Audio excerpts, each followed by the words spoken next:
choices, that's 50% of your team, and that's a lot to give up if it's not going to be that impactful or something that he believes Jeudy can definitely make his way around. I think Jeudy can go multiple different ways in this one. Definitely got a lot of options. Definitely got a number of grass terror types as well, as you called out, for kind of defensive options and making sure that you're dealing a lot of damage. But that nice offensive lead takes the field for Chuppa, the Pormot, and the Meowscarada, going up against the King Gambit and the Palafin. So I imagine the Palafin's going to want to get out of here. Definitely doesn't want to face down the Meowscarada, but getting out, getting that 0 to hero working would be very, very important. Yeah, it's a cool opportunity for Chuppa here where you almost have to hard switch the Palafin, right? I think it'd be ill-advised to try to flip turn into Palma Meowscarada, so almost for sure has to hard switch. Chuppa has no information other than the 2 Pokemon he's seen here, but it's a big opportunity, right? Palafin, when he comes back in, is going to be much more powerful. So, what can he get out of this forced switch? It's going to be the Amoonguss taking its place, so making sure that, something that the Pormot may throw that way, or the Meowscarada actually is going to be feeling pretty good if it's going into what was the Palafin. The Salamence comes in afterwards as well, a double switch right off the bat for Jeudy, so making sure that the ball position is exactly how he wants it, as the Meowscarada pivots around with the U-turn. We'll be going towards the Salamence, obviously gets the protein, becomes the bug type, does a little bit more. That's still not enough to be particularly threatening, especially after that Salamence has thrown down the Intimidate. But the Choice Band means if you're not comfortable with it, you have to get it out this turn, or else you're going to get really, really stuck. He's going to be able to choose what he bounces it out to. And interestingly enough, no fake out there. So potentially just calling that there was going to be some switches. Goes right for the close combat. And that's 2 resisted hits into the Salamence. Feeling real peachy about that switch if you're Jeudy. Yeah, it's a nice information, at least for Chuppa. We talk about information gathering. That's not really a skill that matters much in the open team sheet. But within a game, it does, right? He now knows all 4 of the Pokemon that have been selected on the other side.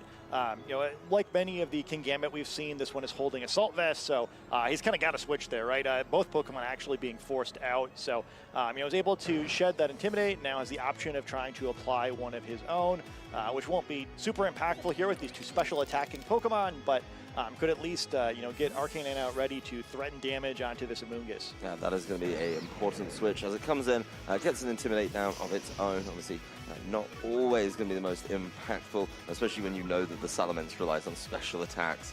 So being able to deal with that is fine. It is going to take a big Draco Meteor for its troubles, coming down under half. Salamence's special attack going down drastically, and some of its health going away to that Life Orb as well. The Golden Go, setting up the nasty plot, wanting to be the big focal point of this team, I think is really important. As Amoonguss does throw the Pollen Puff out towards the Arcanine, not very effective. Little bit of extra damage there, but it's going to be pretty irrelevant. Yeah, a really nice opportunity to set up that nasty plot. Kind of the advantage of getting to U-turn after you see what your opponent's done is it's so free for Golden Go, right? Where perhaps some other Salamence builds could do a little bit more here, but Special Salamence really struggling to threaten Golden Go, and it's not going to be able to do anything now. Amoonguss, basically can't do anything at all either. It's immune to Spore, so a pretty nice spot, and now it can kind of just start wailing away. Also, not the worst thing in the world to get some damage on Arcanine if you're Chuppa, actually, where, at some point, you don't want to really get it caught up with Palafin. It's just going to get checked and knocked out anyway, yep. Where, probably at some point in the game, it gets switched out, kind of just becomes a sacrifice for a free Intimidate. So this damage, it doesn't really cost much.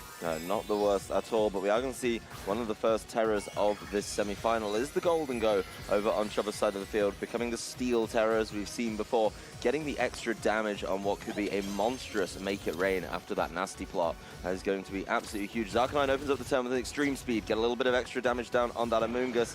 The Salamence realizes it might be doomed after this turn and sets up the Tailwind. So over to Golden Go with the Make It Rain. It's going to connect on both sides, obviously. It's going to deal huge damage. Both Salamence and Amoonguss dropped. That nasty plot was huge.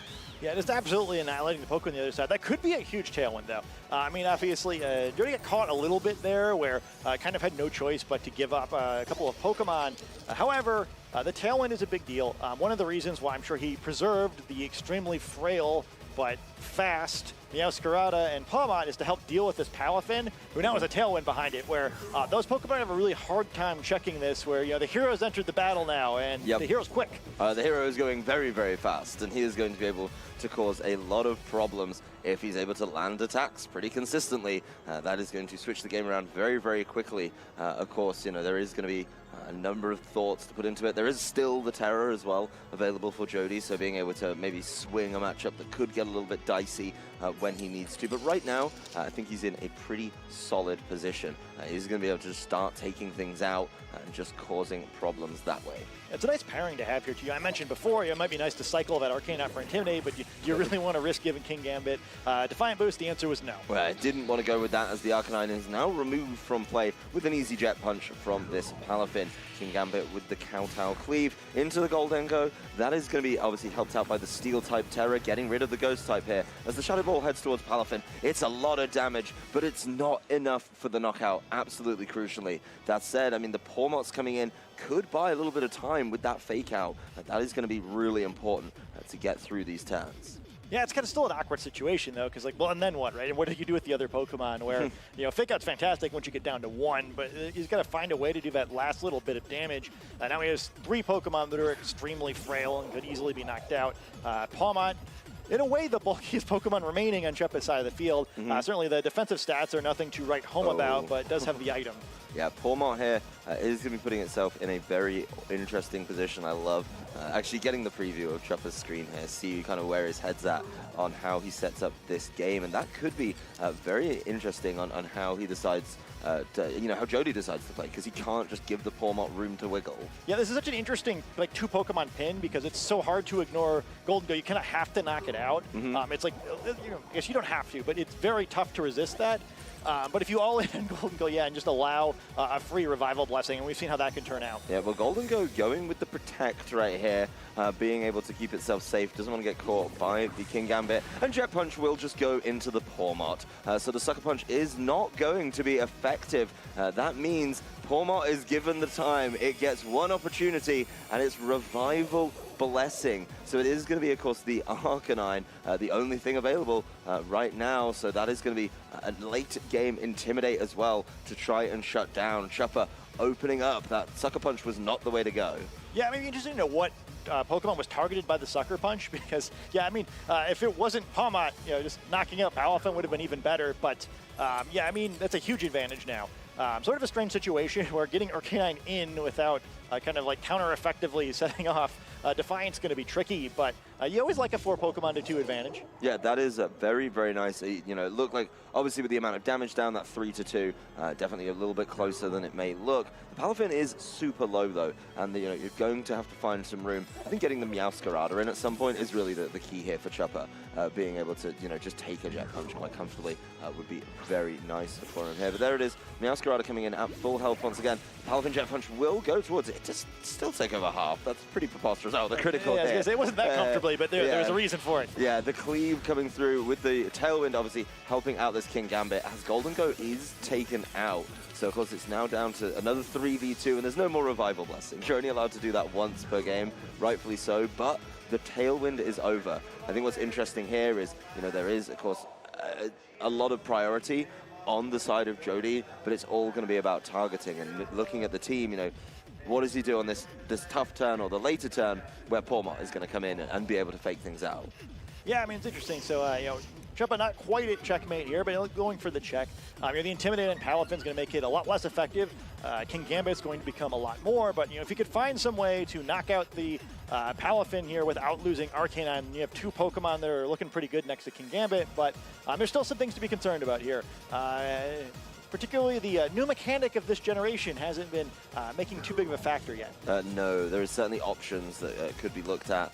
I know we have our opinions on King Gambit and how that one works, and some of the choices people have been making about the Terra types there. So we'll see where Jeudy goes with it. You know, he did save it for very, very late. As Arcanine's Extreme Speed goes before Jet Punch, doesn't matter, just able to knock out the Palafin. So not such a great showing for it in this one, as King Gambit is left a whole lot of work to do. There's going to be a knockoff. We'll turn it into the Dark type and do a little chunk of damage. Not very effective, of course, because of the typing, but getting rid of the Assault Vest, the Kowtow Cleave into the Arcanine, easy knockout right there for the second time in asking this game.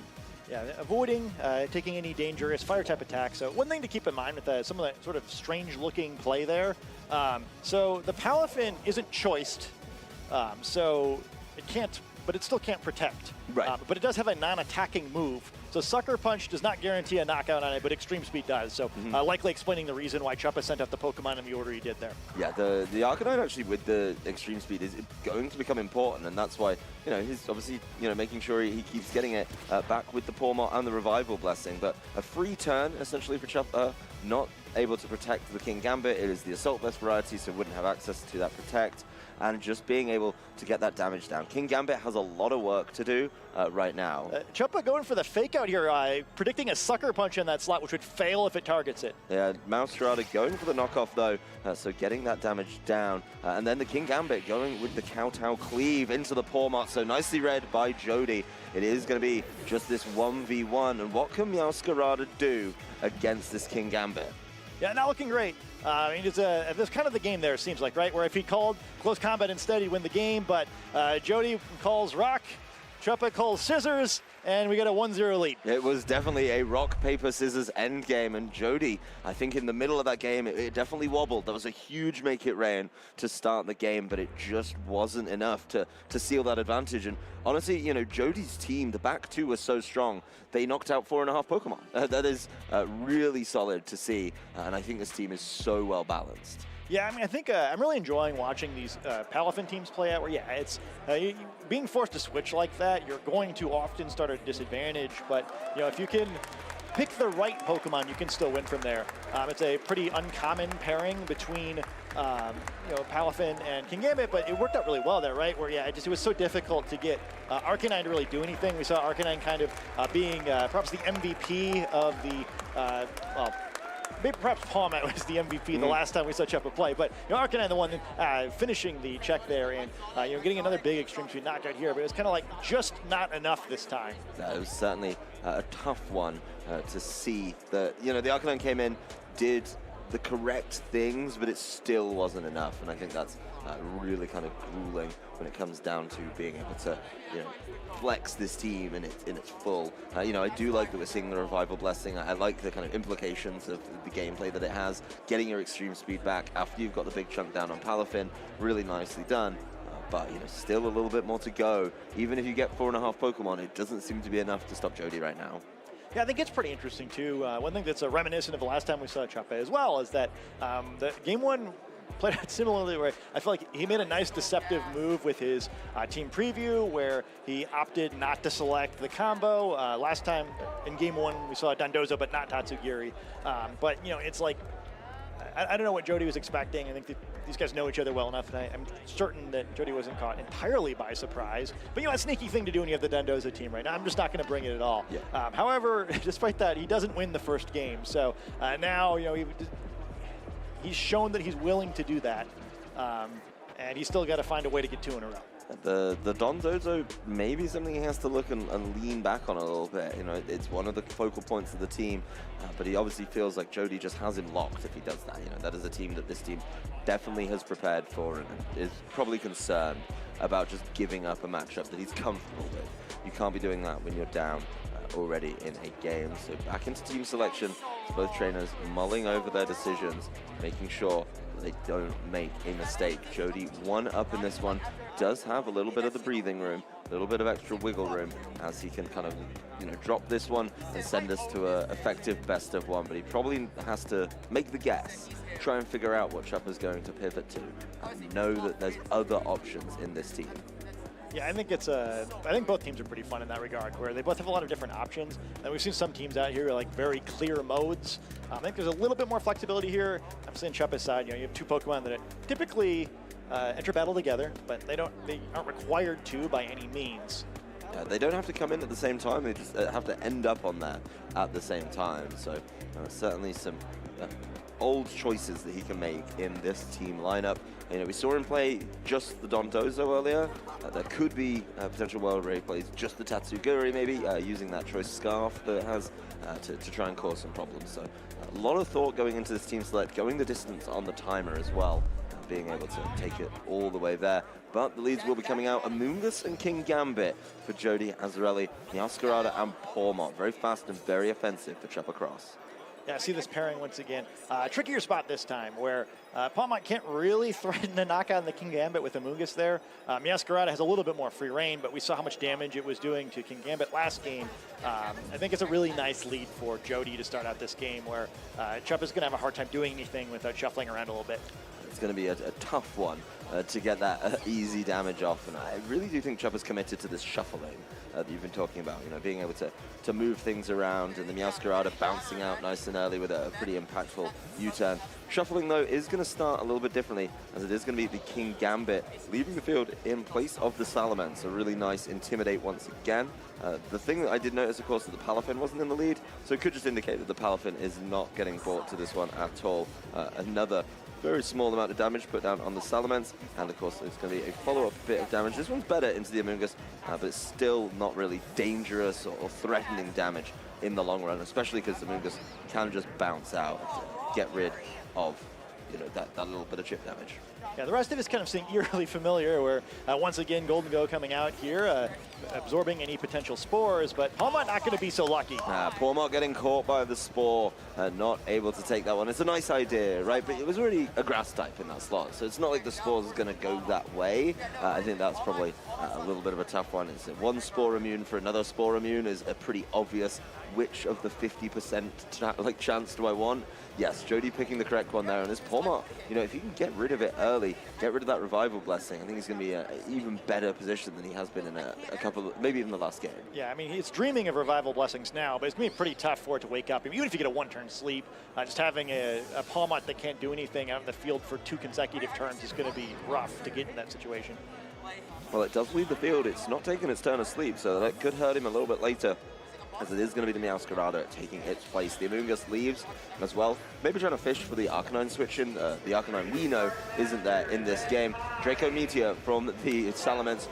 Yeah, that's a pretty easy knockout. Meowscarada not known for its bulk. Of course, the special attack will drop on the Salamence and lose a little bit of HP for that life orb. The Golden Go trying to make itself the focal point. Once again, a nasty plot, setting itself back up with that boost to the special attack. Yeah, I think it's a tough spot, though. I mean, we've already lost the Meowscarada. Another Pokemon is not sleeping. I got to keep in mind, we don't see it too often. It does have the natural cure ability, so switching out wise there. Palmont back like nothing ever happened. So, it's a great force switch, but Palmont a little bit just laughing that one off. Yeah, but Palmont coming in does have access, of course, to Fake Out once again. But, you Fake Out the King Gambit. I think really you just need to start racking up damage with these huge Make It Rains, landing that from the now boosted Golden Go. I think a Make It Rain here. Definitely, pick up the Salamence, get good damage down on the King Gambit, and try and follow up with the next one before you're back to normal with your special attack. That's certainly a tough turn here, as it looks like, the Fake Out's been left alone. I do like this, actually, just trying to turn up the heat a little bit with the Palmont and its close combat. Yeah, this King Gambit just so difficult for that Golden Go to deal with, where, I mean, if you could pick up that knock, I'd be big, but Jeudy knows better than just give it to him that easily. Yeah, it is going to be switching out, and I have to imagine, the Amoonguss coming back in definitely doesn't mind close combats. Definitely takes those a lot better than a King Gambit. We're also going to see a Terror coming from Jeudy's side of the field. That is going to be the Salamence changing its type, becoming the Steel type, so doesn't want to just give it up with that Make It Rain coming through on this turn. Wants to be able to take that a whole lot better. As Palmont will close combat into the Amoonguss. Another little chunk that can be shrugged off by Regenerator. Something to think about there, as of course, the Salamence setting up the Tailwind. So trying to capitalize a little bit here, while it takes and tanks this Make It Rain. Yeah, the last time, too, we saw the critical hit in the Amoonguss. We learned this time, not necessary. Yeah, it doesn't need to get it at all on this one. Already got that chip damage, but Amoonguss knocked out, making way, actually, for one of those Pokemon that can capitalize on the Tailwind. Probably quite good for Jeudy if you're in that position. And you did, of course, do that without giving up your King Gambit. But it is still Palafin, so it's pretty rare you see that in the back, just because it's currently a 0. It's a less ideal way to have this Palafin out here, where its stats are much lower than they would be if it were to switch in and out of battle. But hey, maybe Tailwind's enough. Maybe it doesn't need to be in its alter ego form for this game. I think it needs to be there to be useful, but of course, with the Tailwind, you would be able to potentially bounce out with the flip turn and get a little bit of damage down on some of these frail Pokemon. The Palmont leaving the field, making way of course, for the Tatsugiri. It is going to be on its own. It's not going to be jumping in the mouth of the Dondozo like it traditionally does. As Palafin uses that speed to flip turn away, the Tatsugiri takes it very, very well indeed, just through the typing. And Palafin will be coming back as a hero. But this Tatsugiri, you know, really doesn't care about the Palafin late game either. The King Gambit will come back to the fore. So this Salamence will get to land the Draco Meteor. And even at -2, it's more than enough on this Tatsugiri. So a great read from Jeudy to punish that switch in. That's a huge knockout, too. You know, with the Choice Scarf, probably would have been faster than the King Gambit, and very difficult for Palafin to damage it. So, crucial knockout for Jeudy. And the King Gambit taking this Shadow Ball very, very comfortably as the Golden Go loses some of its HP. A massive read there from Jeudy to put himself in a really commanding position in this game. He's got the Salamence, he's got the King Gambit. I know the Salamence is low, but there's a Palafin in the back that's already been on the field. Yeah, some interesting places, or interesting things to consider here. So the Salamence special attack now is, you know, rapidly approaching 0, where it's not really creating a whole lot of threat. Could knock itself out here, which might actually be valuable for Jeudy's side of the field, but it's a little bit more difficult this time for Jeudy to cause King Gambit to avoid Palmot if Chuppa does choose to attack. We've seen him kind of favoring Revival Blessing in the past, but man, it's King Gambit's just been such a problem for him this series. Well, Salamence going for another Draco Meteor into the Palmot, just showing how frail that Pokemon can be, though, taking that after 2 special attack, or technically 4 stages of special attack. And the Salamence is going to knock itself out with the Life Orb, so that little bit, just the, you know, Salamence's last wish as it goes for it. Palmot will throw down the close combat, so that's heading into the King Gambit. It is going to drop its defenses as well. So the King Gambit getting nothing accomplished that turn, and it's all down to the hero Pokemon. It is going to be the Golden Go, setting up another nasty plot, so making a really sticky situation for Jeudy here, where, okay, you've got to stop the Golden Go. You cannot let that attack you because you will just get knocked out, but are you going to be confident enough to let Palmot just use that Revival Blessing? I don't think you can make a 1v3 comeback like that. Yeah, plus, I mean, you know, and Jeudy's side of the field, too. It's also an electric-type Pokemon fighting a water-type Pokemon, right? Where, you know, sometimes just knocking out another Pokemon can be a blessing also. Yeah, the Double Shock, I think, should seal this one and push us through to the Game 3 here in the semifinals. Of course, it is going to be time for some terrestrialization. See if you can help that out. As we get to see it's Palmot's turn for the Terra type. It's going to be Terra Electric, so this is going to be a very, very easy knockout for the Palmot. I'd love to see it get one right here. The Palafin's going to try and shut it down. Oh, it's going to get Jet Punched for its troubles, but it doesn't matter. Golden Go is there to tidy up. Yeah, it's unfortunate to see Palmot go down, but still, I think its presence in this battle was definitely a blessing for Chuppa. Yeah, the Shadow Ball will come through. 3 stages of increased special attack as Golden Go drops the Palafin, and we're going to Game 3 here in San Diego.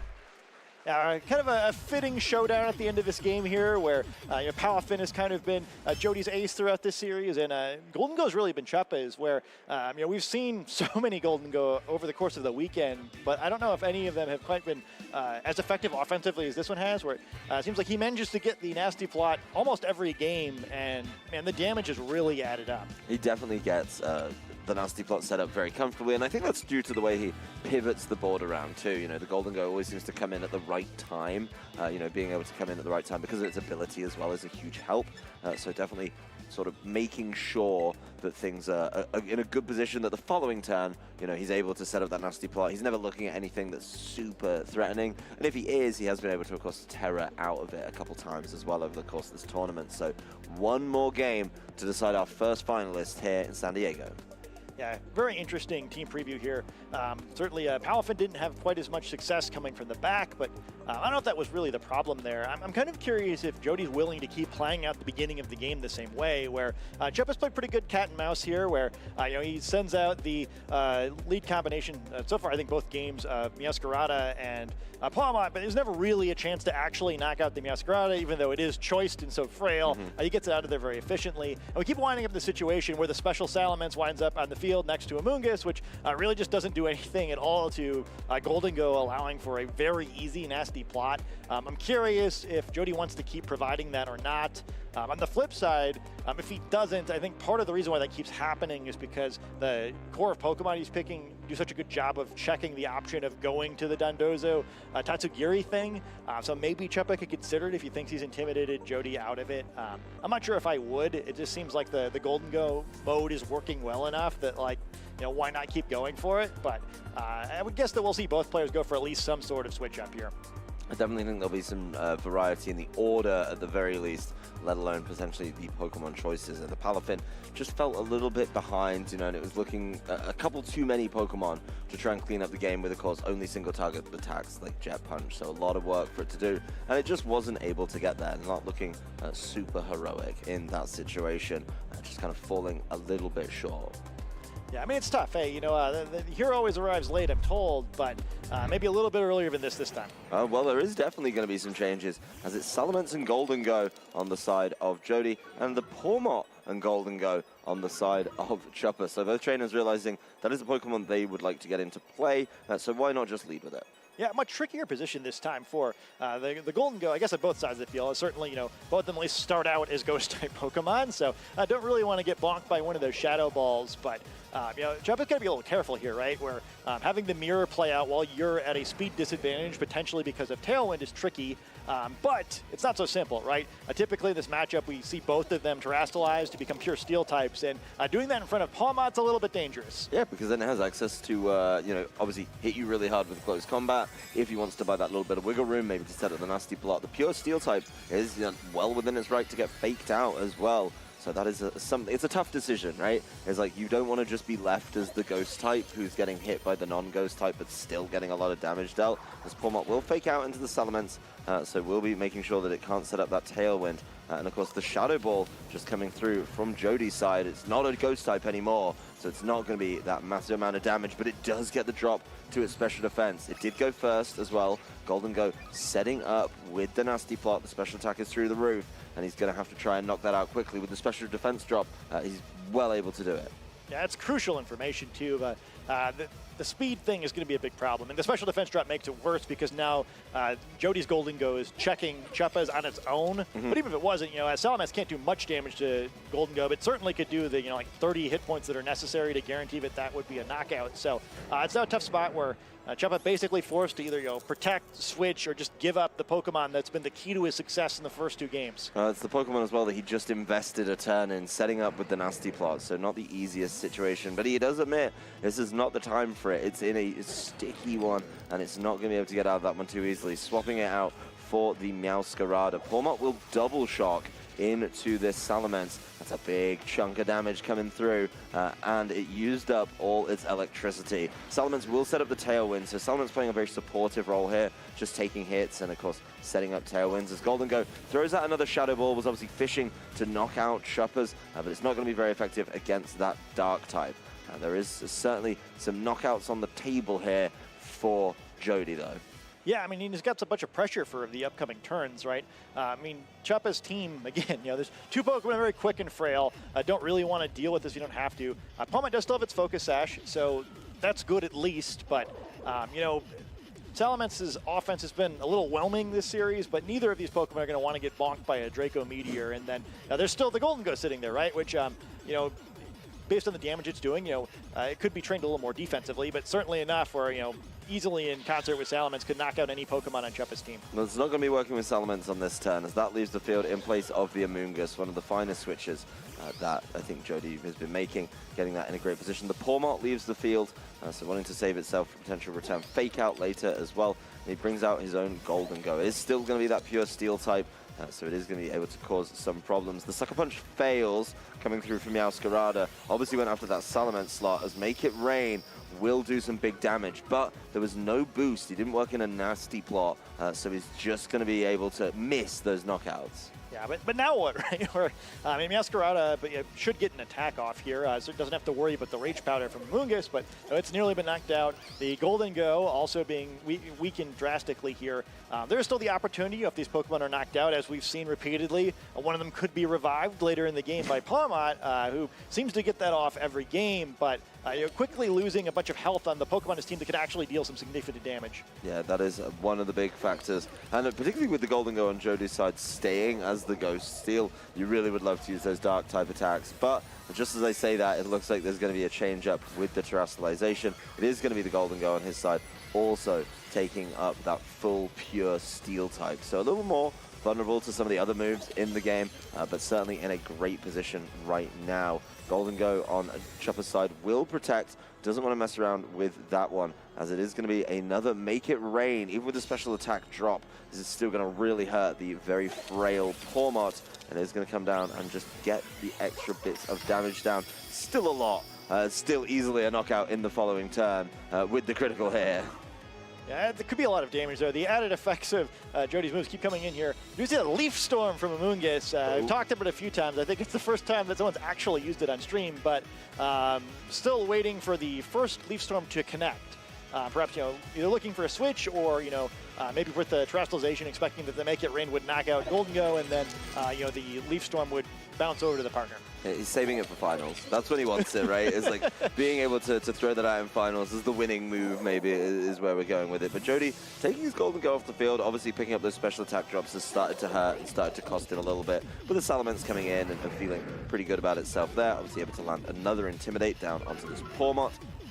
It does help out a little bit. Pawmot already annoyed by that. Time to leave the field, time to get back out of there and switch in for the Meowscarada, so the Amoonguss can't be sporing at this turn, but if the Meowscarada gets caught by any attack here, then it's just going to get knocked out because it's so low from earlier. Golden Go special attack going back up.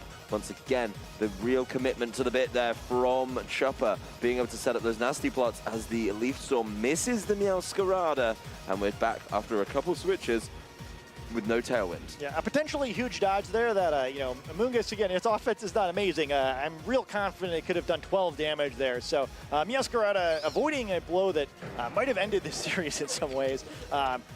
There's also a plus and a minus, right? It would have been a free switch, but he's now threatening Salamence, but not going to take advantage of that. Instead, going to use this as an opportunity to hopefully get Pawmot in safely.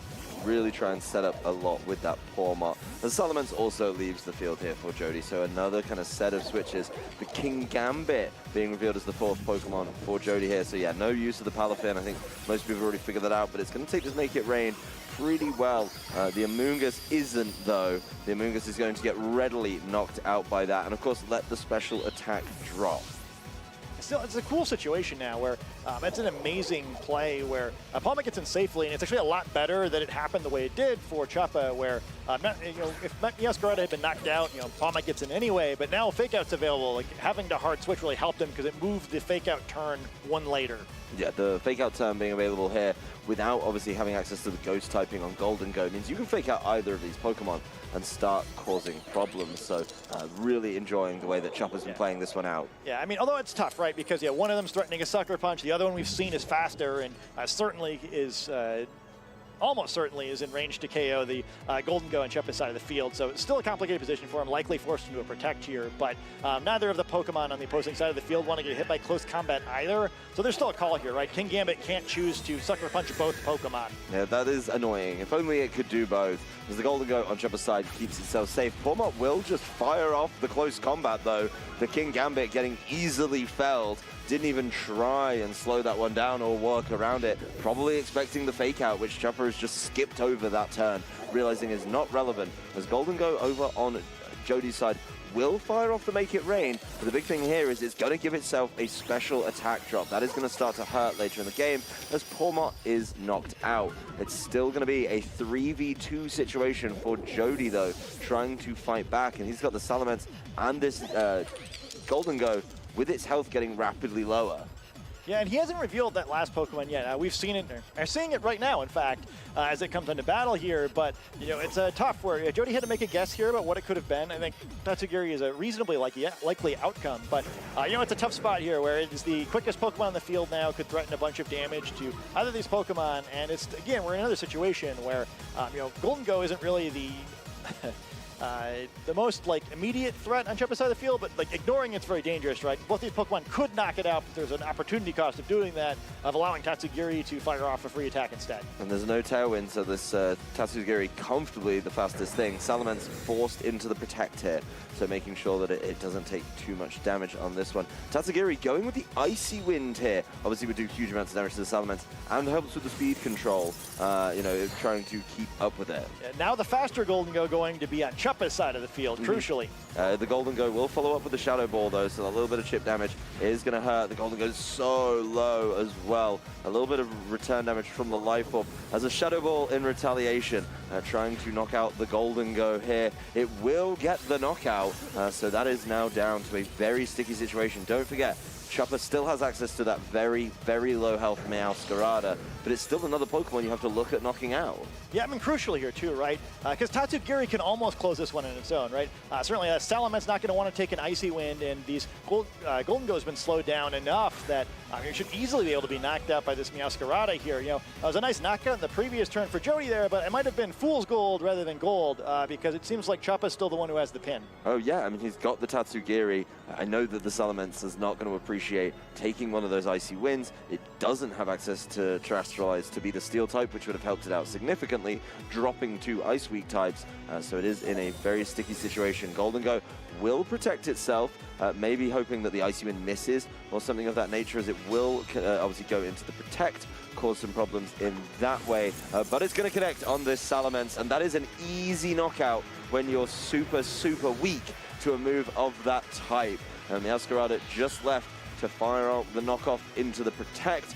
Doesn't matter, this is the easiest pin. All he has to do is click Sucker Punch. Yeah, I mean, he can click pretty much any move he wants to here. It's a really well-played game. So a crucial turn where the Meowscarada dodged the Leaf Storm, but this whole set was so close. It was a really, really good set played by both, and Jeudy had a commanding game one, but Chuppa showed the depth of his team in games 2 and 3. It is going to be our first finalist, Chuppa Cross, making a fantastic start to the Scarlet Violet era here in VGC, and you got to call it out. The Tatsugiri has won this game pretty much on its own without getting into the Dondozo's mouth. That is a very impressive showing and a really good understanding of how these teams work. The Golden Go is finally knocked out by the knockoff. Chuppa Cross will be our first finalist here in San Diego. Congratulations to him, and a really well-played set by both sides, I thought. I actually really liked the adjustments that Jeudy made in Game 3. They just kind of didn't matter enough. It was very close, and I think I've been really impressed by how Chuppa's kind of played all of these games where, you know, he's winding up with, you know, that game, you know, we've got Palmon, extremely frail, Meowscarada, extremely frail and doesn't have the benefit of something like a Focus Sash, and then Tatsugiri also, you know, really weak defensive stats. It's really tough